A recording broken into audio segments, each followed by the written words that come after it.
الكون تبقى نور من ضل وضاع. أنت أسمى أنت أنقى أنت السلام علیکم ورحمۃ اللہ وبرکاتہ. نحمده ونصلی علی رسولہ الکریم. اما بعد فاعوذ باللہ من الشیطان الرجیم. بسم اللہ الرحمن الرحیم.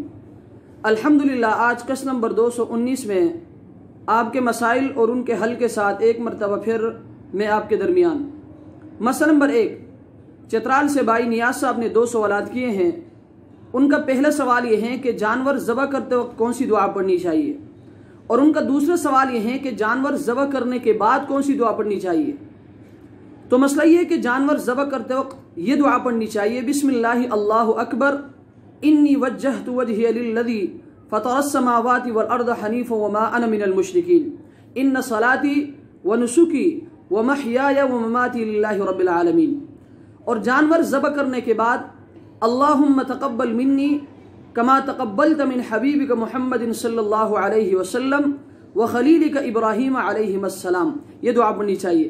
آپ کے مسائل اور ان کا حل جلد نمبر 5 صفحہ نمبر 445. مسئلہ نمبر 3، گلگت سے بھائی مبشر صاحب نے 2 سوالات کیے ہیں.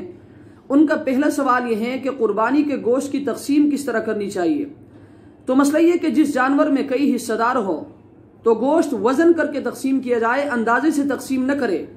لیکن افضل طریقہ یہ ہے کہ قربانی کا گوشت 3 حصے کر کے ایک حصہ اپنے اہل و عیال کے لیے رکھا جائے، اور ایک حصہ احباب و اعزہ میں تقسیم کرے، اور ایک حصہ فقراء اور مساکین میں تقسیم کرے.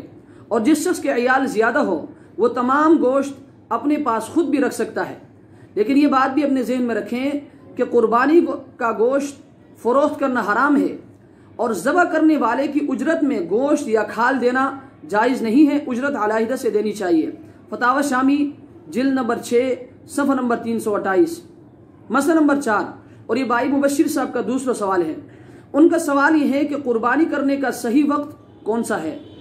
تو مسئلہ یہ کہ جن بستیوں یا شہروں میں نماز جمعہ و عیدین جائز ہے وہاں نماز عید سے پہلے قربانی جائز نہیں ہے.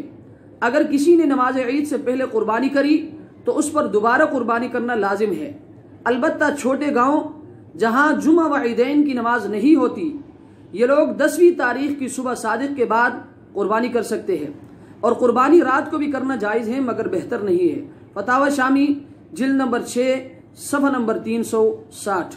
اللہ تبارک و تعالی ہمیں ان مسائل کو سمجھنے کی توفیق عطا فرمائے.